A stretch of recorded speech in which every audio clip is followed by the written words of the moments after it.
Welcome you all in the Bagadiya Bal Vidya Niketan online classes. In last video, we read about method of applying CSS, inline method or internal method. जैसा कि अपन ने पढ़ा कि inline method का use अपन कब करते हैं, जब अपन को किसी भी टैग पर आपकी CSS अप्लाई करनी हो तो अपन कहते हैं they are written directly in the HTML document. ये सीधे HTML डॉक्यूमेंट में लिखे जाते हैं. Effect only the tag they are applied to, ये उसी टैग पे अपना इफेक्ट शो करते हैं जिसमें ये लिखे जाते हैं, जिसमें इसको अप्लाई किया जाता है. तो अपन ने जैसा कि अपन ने इसमें पढ़ा है कि यहाँ पे अपन लिखा H2 style colour dot red. It means H2 का जो कलर होगा वो रेड होगा, पर ये ओनली H2 पे ही काम करेगा.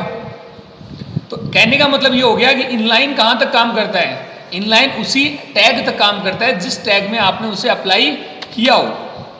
Next is internal. If you want to apply a style sheet on a single HTML page then use an internal style sheet.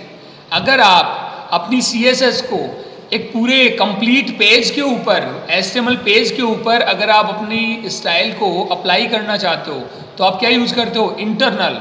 It means जैसे अपन ने किया यहाँ पे, अपन ने जो भी अपन CSS अप्लाई कर रहे हैं उसको हेड पार्ट के अंदर लिखेंगे. तो अपन ने लिखा है style H2 colour dot red.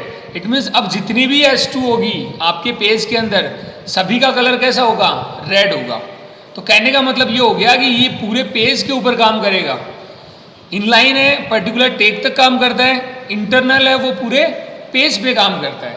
अभी जितनी भी H2 जो हेडिंग है वो सारी की सारी का कलर क्या होगा, red. Then next is external. अब यहाँ पे बात करते हैं कि एक्सटर्नल का यहाँ पे क्या यूज है. We need an external CSS file to define style effect for multiple web pages and with it. कि अगर आपको अपनी CSS को मल्टीपल वेब पेज पर भी अप्लाई करना है, या अपन कह सकते हैं कंप्लीट वेबसाइट पर अप्लाई करना है, तो आप क्या यूज करते हो, एक्सटर्नल CSS को आप यूज करते हो.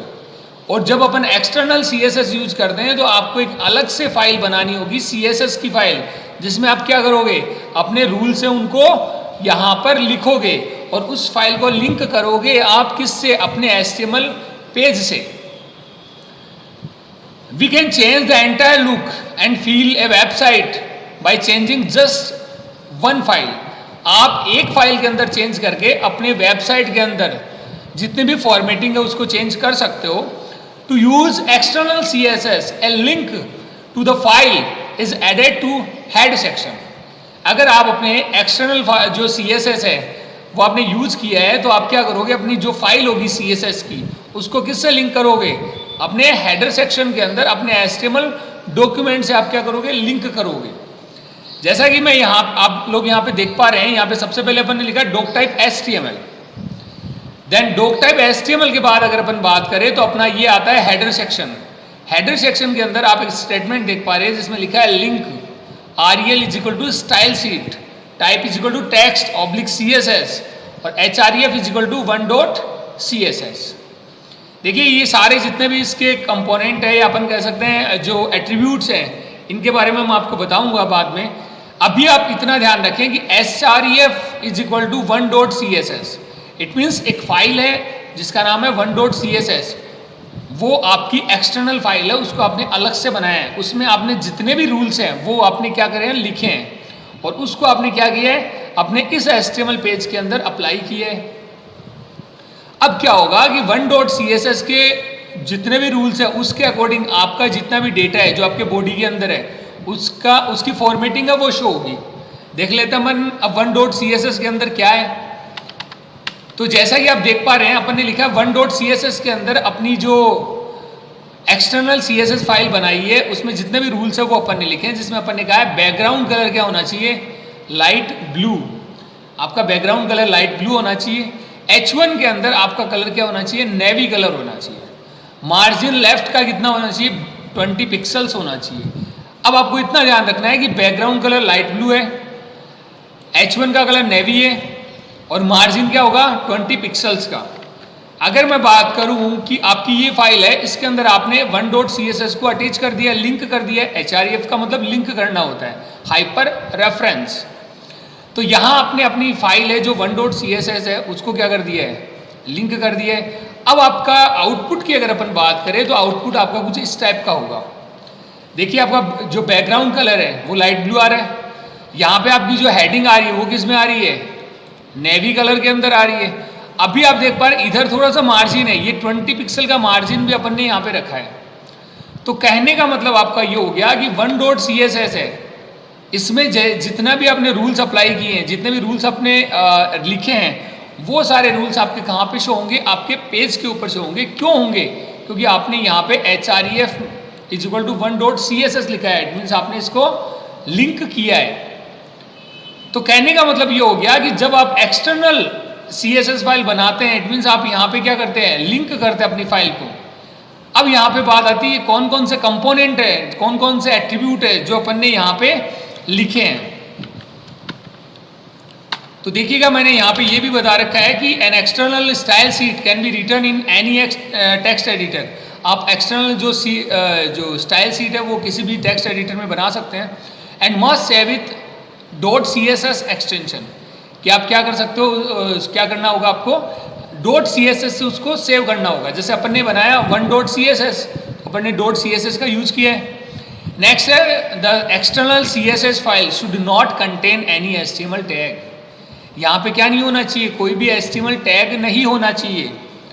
Next is here is how the 1.css file look like, कि यहाँ पे आपकी 1.css फाइल कैसी आपकी दिखेगी। तो मैंने यहाँ पे वही सारा डेटा लिखा है जो मैंने 1.css के अंदर लिखा है। ओके, तो ये आपका नेक्स्ट आता है कंपोनेंट ऑफ CSS। तो एक्सटर्नल CSS के अंदर अपन ने जो भी लिखा है, कहने का मतलब यहाँ पे ये होता है कि ये जो आपने स्टेटमेंट लिखा है इसमें क्या क्या चीज़ें हैं उसके बारे में एक्सप्लेन कर देता हूँ आपको।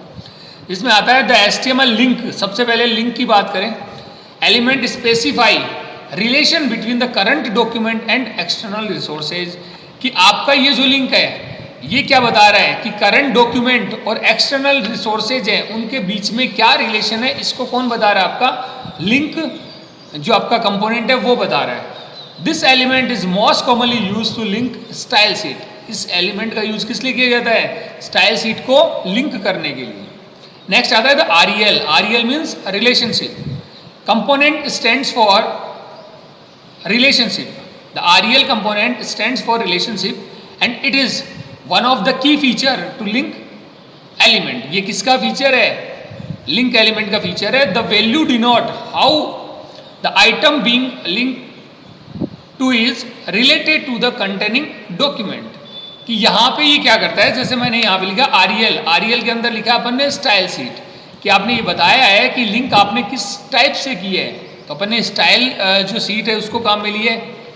तो कहने का मतलब ये हो गया कि कौन सी वैल्यू है, किस प्रकार की वैल्यू आपने उसमें लिखी है, तो वो यहाँ पे आप क्या करते हो, बताते हो। नेक्स्ट आता है वो आता है the type. The type component contain the type of resource being link, कि आपने यहाँ पे लिखा है टाइप। इट मीन्स आपकी जो फाइल है उसका टाइप क्या होगा। भैया अपन ने CSS बनाई है फाइल और टेक्स्ट एडिटर में बनाई है, तो अपन ने यहाँ पे टाइप क्या होगा अपना, text/CSS। Next is href। href component specify the name of CSS file being link, कि यहाँ पे href फाइल है, सॉरी href जो आपका कंपोनेंट है इसमें आपने स्पेसिफाई किया है कि कौन सी CSS फाइल को आपने लिंक किया है। तो अपन ने किसको किया है, 1.css को किया है। तो ये सारे कंपोनेंट है अपने किसके, CSS जो एक्सटर्नल फाइल अपन अटैच करते हैं उसमें जो लिंक आता है उसके जो कंपोनेंट है वो अपने ये सारे हैं। ओके।